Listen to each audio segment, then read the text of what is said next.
Welcome to the Teach Better Talk podcast, your official podcast for the Teach Better Podcast Network, the hub for all things education, brought to you by teachbetter.com. The Teach Better Talk podcast is committed to answering your burning questions through a variety of lenses and bringing new offers to you and your colleagues to help you thrive throughout the school year. My name is Ray Hewart, and we love your questions here on the pod. If you have any questions that you'd love us to consider as topics for future episodes, please share them with us by emailing info@teachbetter.com. This week, we are focused on how the brain works, looking at those questions on how we engage the people around us, form relationships, and also keep everyone entertained. If you can believe it, I will say the most nerdy person on our team is probably Chad Ostrowski. So we're going to give him a shout out this episode. Chad Ostrowski, co-founder, CEO of the Teach Better team, very into the nerdy brain, very into all the research junk. So shout out to Chad Ostrowski doing the great work over on the Teach Better team. Somebody else that I would not define as nerdy, but just as somebody I am so completely honored to have on the podcast. We have Tom here with us. Tom, how you doing? How are you? Hey, Ray, it is so great to be here. Totally nerdy. I embrace it. Ready to rock. Thank you for having me on. Nerdy's in, right? It's nerdy cool is so in. Come on. So good. Tom, I think that you are maybe the coolest person I've ever interviewed. And we have a lot of people on the podcast. We have not started yet. I mean, we haven't started yet. I'm setting the bar really high. That means it's only downhill from here is what I'm thinking. Yeah. But I am so thrilled that you're able to steal a few minutes to talk to the Teach Better family. Tell us a little about yourself. Who are you? Just in case people aren't stalking your social media and have seen you speak all over the world. Ray, thank you so much. Well, I am a speaker, I am a magician, and I am a sixth grade English teacher, all wrapped into one ball of ridiculous, nerdy fun. So that is what I do. I love it. I have been teaching for 20 years, elementary through 7th grade, and I have also been performing magic almost my entire life since I was about 11 years old. So I get to perform on different stages, speak to different school districts, corporate events, and make it back in time for class every weekday. I have endless questions. This podcast episode is going to be 3 weeks long, but first and foremost, shout out to, gotta love a sixth grade math teacher or sixth grade teacher. I'm a sixth grade math teacher formally. Why sixth grade? Is it your favorite grade? Is it just where you're at right now? Why sixth grade? Ray, such a good question. First of all, English teacher. So math, not my favorite, but I will tell you that it is really in response to that burnout question. You know, I had taught elementary ed 3rd and 4th grade for 10 years. And right around that point when I kind of felt like I had done it, I loved it, but I was looking for something different. I had the opportunity to move up to the middle school. And so my certification covered me up until that, English was my major. I'm a literacy coach.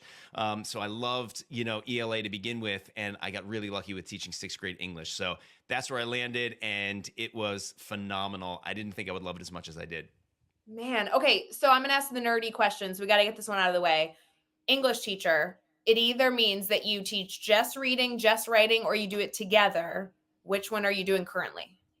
We do it all together. We've done every model, where there's like a double ELA period, a workshop, a 90-minute, a 53 minutes. So we've done every form, co-teaching, you name it, we do it. So that's my jam, but I love it all. I think my favorite combo that I taught in my career thus far has been, I taught a few sections of math and a few sections of writing.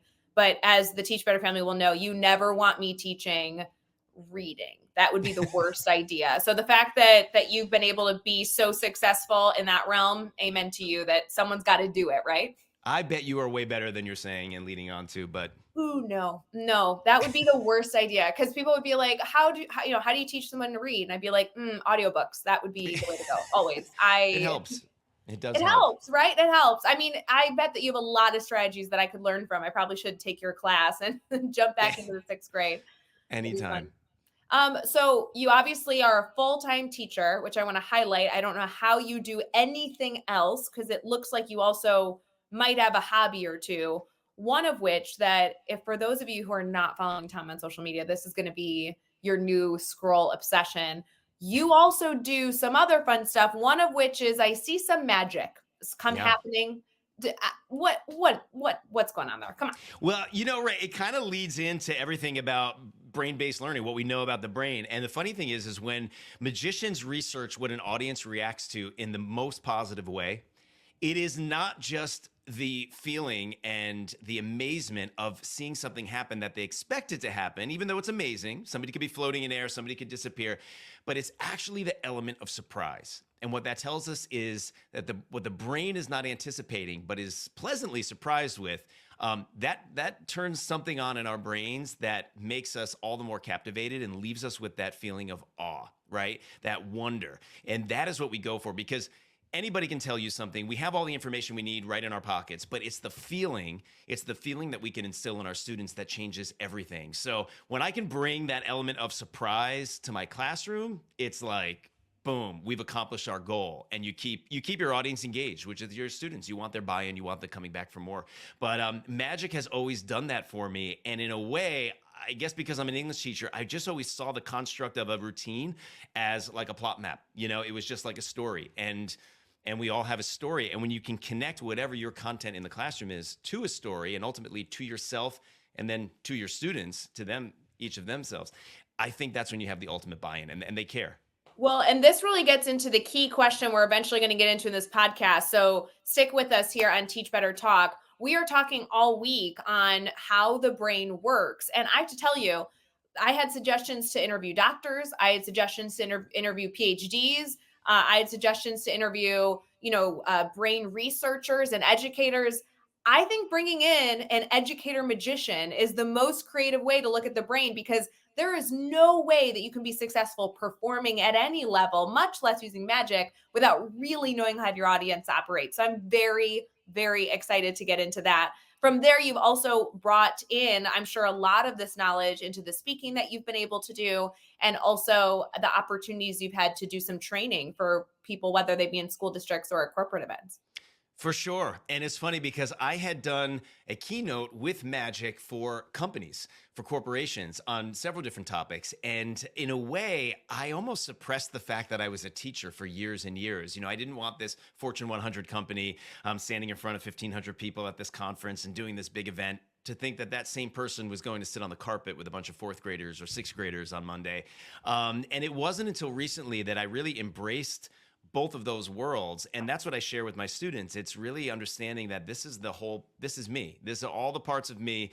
And from 20 years in the classroom combined with, 25 plus years on stage, that's taught me some lessons that I felt were beneficial, not just in the corporate world, but of course for educators, and how to really lean into a balanced life that you're excited about going into every day, and not to have to just say, I'm just a teacher, or apologize for being a teacher. I am so proud to be a teacher. And I just love sharing that in all aspects of my life and my different professions as well.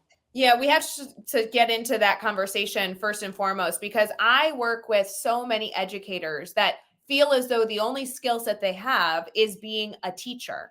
And I look at them, and if you encourage any educator to break down the work that they do day in, day out on an hourly basis, there are so many skills that we can look at to not necessarily encourage them to go change their job. I'm not saying to leave education, but to go use in other skill sets, other hobbies, other fields, to celebrate and have that well-rounded lifestyle. I love that you're able to look at the whole person and say, this is who I am. I like these elements. They keep me entertained. I like these pieces. It makes my brain work.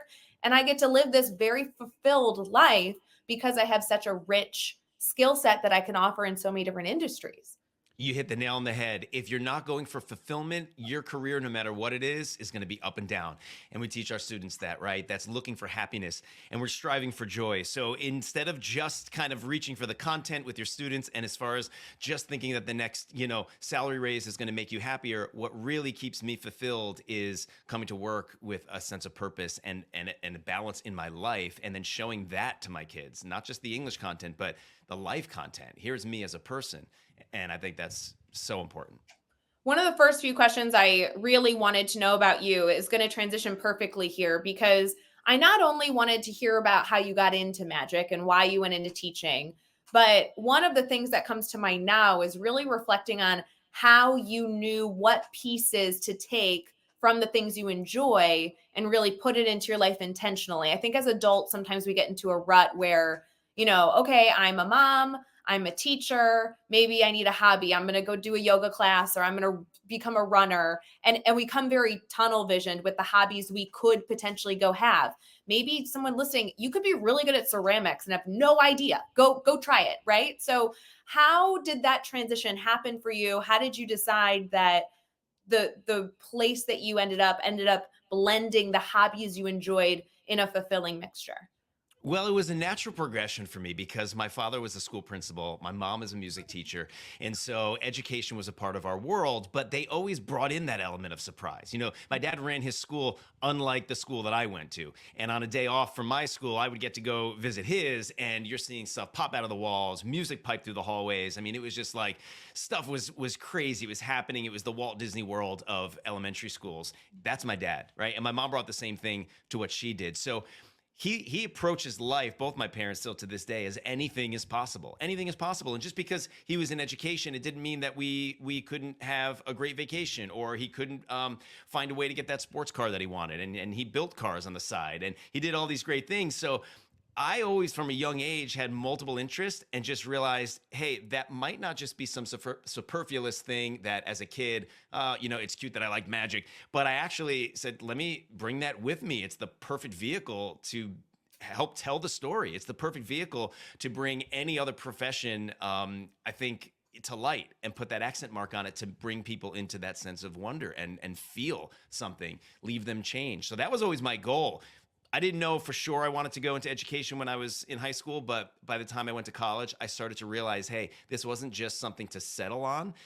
This was actually something to combine all of these interests in, and to really be able to solve problems, have fun while I was doing it, and help other people. And I tell my students that's kind of the goal, right, of what we want to do when we contribute to the world in having a profession. So it was, and I'm sure you can relate to this, and many teachers listening, it was a bit of a calling. There's times I resisted it, but once I realized that it really is more autonomous than some people think, and you can create your own sort of reality within that classroom and with your students, it's a pretty awesome job that I don't think you have the freedoms to do such a thing in many other professions. Absolutely true. We are going to continue this conversation getting into really reading an audience very similar to how you read a classroom every single stinking day with our kiddos. We'll be right back. Quick pause to talk about classroom management strategies with the Teach Better team. We all know that anytime you're in the classroom, whether you are in the trenches working day to day with students, or a teacher leader roaming the building supporting everyone in between, classroom management strategies is something we all need to work on. And whether you've been teaching for 2 years or 35 years, this is definitely an area we can always improve. Head over to teachbetter.com/professional development to see how the Teach Better team can help you with your classroom management strategies, whether it's a refresh or a relearn. How does the brain actually work? We have no idea, but thank God we have 3 guests this week that are going to help us figure it out.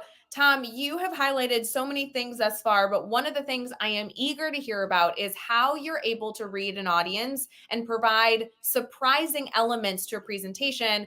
I think it's amazing that you do this through magic. Speak to this a little bit. How does the human brain affect you doing magic successfully? Well, the human brain likes to connect things, right? And it thinks that it's going to follow the path that it's being led upon. When you can weave in that extra element of surprise, I think that's when the brain is both tricked and delighted. And that's when impact happens. I think that is what really sparks curiosity. And that is why we aim for surprise whenever we're talking about having our brain learn new things. It's stretching it to something that it didn't expect, and then it becomes changed. So, and I don't know if we can do this right here. And if your listeners, some of them may be watching, they can follow along as they listen as well. But could I maybe show like a little demonstration, Ray, and how this might work? It would be literally the best thing that happened to me all year. Yes, please. For those of you that are listening on the Teach Better Talk podcast, you got to head over to YouTube and take a look at the fun that will be happening on screen. Tom, what surprises do you have for us? Well, I think it's worth it. The first thing is I want to hook my audience, and I want you to stay intrigued. So sometimes from the beginning of a lesson or the beginning of a show, there's something that we're wondering about that we want to hang out for to see if there's a payoff at the end. And from TV shows and from infomercials, there's always that something that we're waiting for at the end. that might be a little bit of a payoff that I want to be interested in, and it may even benefit me even better. So let me just grab something for you. Yeah, go grab. As Tom's doing this, friends, I just want to give you a heads up that he is providing us a little deal here in our Teach Better community. So stick around to get that code. What is that? So look, there's been a lot of packages delivered recently. I have 3 beautiful girls at home. The 4th one's so-so. But no, they're all beautiful, right? But listen, they're always asking me, is there a package at the door, right? And so I wanted to create a little bit of mystery. I wanted to leave them guessing. And so I've placed a package right here, something for your listeners. There's a big question mark on it. This is an envelope. I'm going to leave it right here for this. But here's the thing. You see, my kids and I, we make these lists, and this really emanated during COVID, right? We made these bucket list items and things that we wanted to accomplish. So could you do something with me? Let's try this. Absolutely. Right. Before we get into it, I want you just to think of any number, 1 to 100, any number at all. Just name it out loud. Do you want me to tell you what my number is? Yeah, just say it. All right, my number's 3. 3, honestly? Honestly. Do you want to make it more difficult for a bigger number? Or you want to keep it at 3? Well, 3 is my lucky number. So I could go 33, 93. There's so many options. There are literally 100 different. It's up to you. All these numbers. If you want to keep a 3 in it, that's up to you. If you want to just go with 3, do it. I don't want to influence you. I'm just telling you that your brain tomorrow, Ray, might wake up and say, what if I chose something different? And then if you do, you say, well, what if I kept on the same? So it is totally up to you. You know what? I'm totally changing it. I want 57. Never mind. Seriously? You're going with a completely different number? I'm going completely different number. I'm changing it up. 57. Yeah. Okay, look. This is happening here live, okay? My hands are empty. My phone has been off. I'm going to turn it on. These are my girls, okay? And my wife, Becky, also an educator. I'm going to show you this. This is on my phone. It has to look at my face for a second. But we are going to show you our list of items, okay? So check this out. It's right here, my notes. Nice. And I've got a whole bunch of different items. If we can get this. There we go. Yeah, there you go. Yeah, you got it. Bucket list items, Ray. I'm going to go to it. And if I scroll through here, you're going to see a whole bunch of different things that we wanted to do. One was audition for a movie role, bungee jump. Some of these, again, we've done. Some of them we haven't. It goes all the way to 100. You can read some more of them, but there's a lot, right? Some pretty ambitious. Yes. By the way, what did you choose? 57. 57. Could you read out for your listeners, what is number 57? Hold on. Give me a sec. I got it. Learn how to ride a bike with no hands. Okay, all right. So it's not unattainable, but I never learned how to ride a bike with no hands. Sure. My girls thought it would be cool. So keep that in your mind. And let's go though. Let's get a little more interesting. Let's go to one more list on here, because as a magician, I realized that there are probably at least 100 different celebrities from the past, 100 years that have really influenced pop culture. One of my favorites, Walt Disney at number 44, living and deceased. We have royalty like Prince William. We have Oprah Winfrey. We can go all the way down, Ryan Gosling, John Legend, you name it. These are all people we're going to have on the podcast at some point. They're coming up. These are coming up this winter, so stay tuned. And Ray, let's get this back in focus. Go to your number. 50, Kenny G. Kenny G. Wow. I don't even know if your listeners are all old enough to understand who Kenny. Do you remember who Kenny G is? I know who Kenny G is, and our listeners are all going to be giggling because of all the people in our community, I'd be the one who wouldn't know Kenny G. Did he play the clarinet or what did he do? The saxophone? Are you testing me? I'm a huge saxophone fan, so can I just say that I really hope he plays the saxophone? I think he did. He did a lot of commercials. He did a lot of stuff like the long curly hair, play the saxophone. And by the way, he's the one who people put on to set the mood, right? Kenny G? Possibly. I don't know. That I don't know. Maybe Kenny G. Yeah, possibly. But I'm going to tell you if this is about as random as it gets, because if you look back and focus, if you even switched that and went with 76, it would have been, who is 76? Heidi Klum. Okay. And if you went with your original number 3, would have been Kim Kardashian. That's my peeps. That's why she's 3. Let me just tell you that I kind of am a huge fan, but that will get me canceled here on the show. So it's fine. I'm a huge fan. It's a whole different show, Ray. It's a whole different show. I'll talk about Kim some other time. But this has been here, right? The entire time. And you can pick any number. This was your free choice. But inside this envelope, the cool thing is There's another envelope. But no, here's the best part. Here's the best part. I'm going to reveal it to you. Check this out. Oh, if any of your listeners are watching, there's a special QR code right here, right now. Ray, do you have your phone with you? Oh, I do. And I am nervous. Let me tell you. This is kind of wild. If you just take out your phone and open your camera, and anybody watching it, they can do this as well. Open your camera. And if you just hold this up, you should be able to just go to that little button there and hit it, because I actually posted something on my Instagram earlier before we got on. And if you go to my stories at Tom Pasce Official, it's like fish in Italian, Pesce, Tom Pasce Official. If you go to my stories, you might see something kind of weird. Can you Stop. Can Stop. you hold? What is it? It's Kenny G riding a bike with no hands. Stop. What? Stop. Wait, and in case you can't see it, I actually printed an extra copy. This is Stop. Ray. No. That's crazy. What? We did not plan this, guys. This was not, what? Could have been Kim Kardashian, Ray. Oh I don't know. I wish it was Kim Kardashian. Kim Kardashian riding by with no hands would have been a really cool thing, but it would have been a different activity too. How? I can't. Wild. We can't continue with this podcast. I can't be the host any longer. That's how the brain gets interrupted, right? It's just, we don't understand it. And yet it was there all along to follow down. It couldn't be more fair. It couldn't be more predictable. And yet it was in your hands and you chose the outcome, but didn't expect it. Crazy. What? Okay. First of all, I want to know how you did that. Second of all, so I need you to reveal every secret. Second of all, there are so many ways to use the element of surprise, a hook.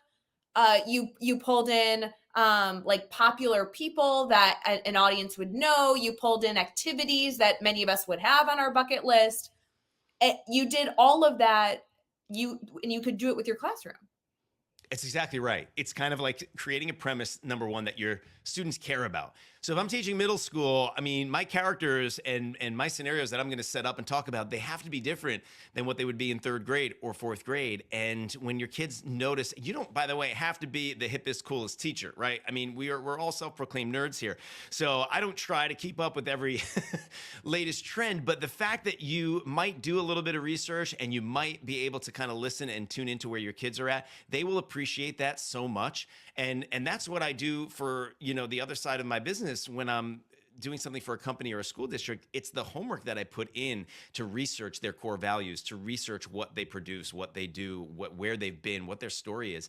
And that really helps them both participate and eventually leave a lasting legacy to write their own story. So when you can tap into what they are already, concerned about, I think they respect you more and they're going to be along for the ride a whole lot more. I have an off the books question. Yeah. Do you ever have people not like you after a trick? Because I'm like mad at you that you were able to do that. Like I am like, do you ever have your audience being like, this guy's mean, he's messing with my head? I don't know. I have had people leave the room. I've had them run away, but in the end, it's really all about you and your choices, right? And you controlling it. So it wasn't me. You could have chosen anybody. It's crazy. Man. Oh my God. Friends, if you are not watching over on YouTube, that is worth going over and watching. I have never been so surprised on a podcast, and I've hosted Teach Better Talk in a variety of different ways since 2018. So this will be one for the books for sure. Tom, there's a lot of pieces that we've been able to highlight here. However, I will tell you, because how I'm feeling right now, I'm not smart enough to do this. What you just did, I'm like, oh my God, I want to be your best friend and I want to watch magic all day, every day. I will quit my job and I will just be president of your fan club.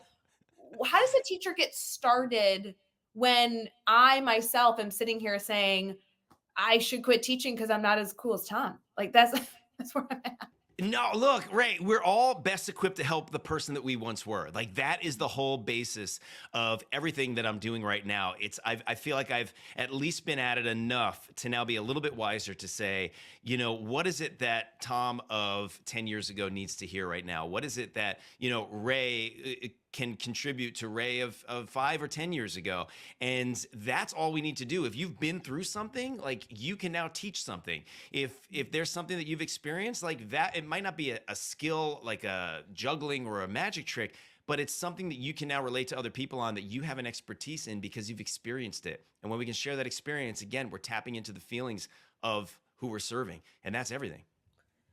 Amazing. And I know that we are in our school year and looking for different things. So not only am I excited for all of you to connect with Tom, hopefully book him as a speaker. He provided us with a discount of over $500, $500 off of a keynote or workshop with Tom. Just mention that you saw the podcast, mention Teach Better. They'll make it all work. Cannot think of a better person to bring out to your school to not only surprise your staff, but be able to do a lot of cool things in your school district or conference. Tom, I recently just saw you were at the Teach Your Heart Out cruise this summer. And Yes. I know that you are all over working with everyone, which I am not surprised by at all. But I will definitely be looking at every event I'm at in the future to see if you'll be there, because meeting you in person and watching you speak would just be such a cool opportunity. Oh my gosh, it is so fun. And the neat thing is we kind of infiltrate the camp. Like sometimes I will go to a conference or go into a school district and I lead just with the fact that I'm a teacher. And, here's some things that we're going to do a workshop on or a keynote on. And then later we sort of have that, again, surprise that, oh, I'm also a magician. And then there's times when I'm hired just as the entertainment, but I actually, when people realize, wait, this person's walked the walk and they talk the talk, they know what's going on in the classroom. And we go deep into understanding, again, what you're going through as a staff, as a culture. I mean, that is everything to understand the culture of a school district, what you've been through. And right now, we know there are a lot of teachers who are feeling burnt, who want to leave, who have kind of said, hey, I'm at the end of my rope, or I'm in the middle of all this. I can't leave. I have those golden handcuffs. Where do I go to rejuvenate, refresh what I'm doing, and feel a sense of purpose again? And I always think about Andre Agassi. Do you know about Andre Agassi, the tennis player? I don't. Tell me. It was a similar story to a lot of athletes and artists and singers. I think from Michael Jackson to Tiger Woods, you name it. When a parent pushes a kid into doing something and vicariously they live through that kid, it's their dream, right? And Andre Agassi's father pushed him so hard into tennis and made him a star. But he woke up and realized this was not his choice. This was not his dream. And he literally had to reverse engineer, like think about everything that he did and disassemble it and reassemble it to choose it for himself. And to say, look, I could do anything in the world. And a lot of us have been faced with that. We do have a choice, and we still have a choice. And yet we're not stuck in this, but can we recommit ourselves? And I recommit myself every single year to realizing, yeah, there's different administration, there's different goals, there's different policies, but at the end of the day, we get to close that door, be with our students, create the atmosphere that we want, and be in control of that outcome. And when that power is in your hands to make a year that's so memorable for kids that they will never forget, I mean, it really, for me, changed my whole way of thinking to realize this is something special. And it isn't what they remember and what you told them, but it's how you made them feel and what they're going to take with them the rest of their life. And for me, that made the difference. And if I don't do that every year, it's something that burnout does catch up with me. And again, it's seeking that fulfillment and that sense of purpose that we have to keep going back to. If you have not grabbed the link to this podcast episode or the YouTube clip and sent it to the leadership team that controls your professional development this year, this is your sign. Have them fast forward to about the 20-minute mark to enjoy not only seeing Tom in action, but also hearing from all this insight. And please do not forget to use the discount. Tom was so unbelievably generous, giving our Teach Better community a $500 discount on any keynote and workshop just by mentioning the Teach Better team and Teach Better Talk podcast. We'll be right back with Tom to highlight 3 major takeaways and all of the content information that you need to connect with Tom virtually. We'll be right back.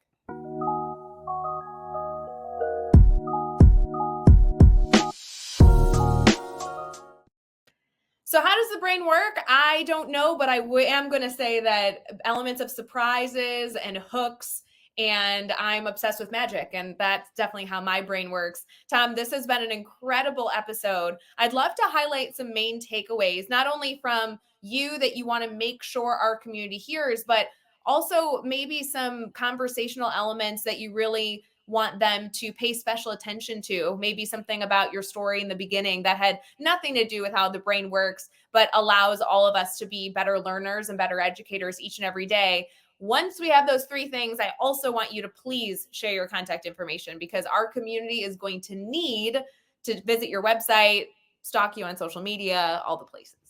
I love it. Well, the first thing that I would say is be vulnerable. And it's the hardest thing to do. But in our classroom and on stage, people sense phoniness. They sense when it's an act. A magician is an actor playing the role of a magician, unless you can bring your humanity into it. And there is no more honest audience than children. So in our job, kids sense it. And I see it with my own daughters. They will tell me, it's kind of weird. This teacher never talks about their life outside of school, or I have no idea if they have a family. I don't know the things that they like. And it's the teachers that they connect to most who have shared those things. And I'm not saying you have to go into all of that in all of your personal life. We want to keep that a little bit of a disconnect as well. But if you can share who you are with your students and go to that place where you are truly vulnerable, I think it's going to unlock a lot of things, not just for your students, but for you. So the number one is be vulnerable. The second is remember that you are most equipped to help the person that you once were. Who can you help in your building? A lot of different administrators have come through my life, but who has stayed through my entire career is the colleagues around me. Those are the people that you are going to go through this with for the longest period of time. You'll have different students, different parent groups, different administrators, but it's actually your colleagues that I think we need to really latch onto and find those one or two, just like a good friend, who you can truly trust, who aren't going to bring you down with all the complaining. You might have to distance yourself from a few others, but find those few that can be your core. Maybe it's your core four that you're able to go through this journey with, rely on, and be there for support. And the third is have fun. I mean, if this is not fun for you, you're doing it wrong. You have to have fun, and it's okay for people to see you having fun. Again, you get to make up the rules. So many of us think that we have to follow all this stuff to an extent, but the way you deliver it is all up to you. When an actor gets a script, it's the same words in front of every actor, but the way you deliver it is going to put your own spin on it, and that's going to keep you coming back to the classroom every day. What can you do? How can you decorate your room, right? How can you bring in a new sense of music? As I know you have a whole thing that somebody wrote on your site about music, right? In the classroom, how it helps you. I told you my father had music piped out throughout his entire school building all the time, and it creates a mood. So if that's your thing, do it. If it's cooking, maybe you run a club and do it. But have something that you look forward to, just like you do when you get home. That classroom is our home, guys, for like a good part of the day. So make it fun for you. Be vulnerable. Remember, help the person that you once were, and make sure you're having fun. Oh my gosh. Last takeaway, just to add to this list, is never choose number 57 from now on. That will not be the number for you.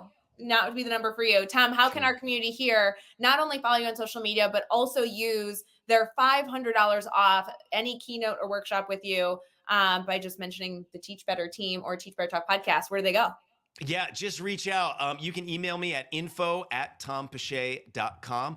We do an incredible thing on Burnout to Brilliance. That's one of my favorites. We can just get your team pumped up about a new school year or halfway through the school year, or we can go as deep as you want with different curriculum. Again, elementary, middle school especially, but we have a whole program for high school teachers, really K to 12, that gets everybody on board. And we can go as far and as deep with the magic as you want, because that is all about the element of surprise and engaging your students. And I have a whole bunch of engaging tips and tricks and classroom strategies that go beyond magic that will entice and bring in all of your students in a whole new way. And you know what?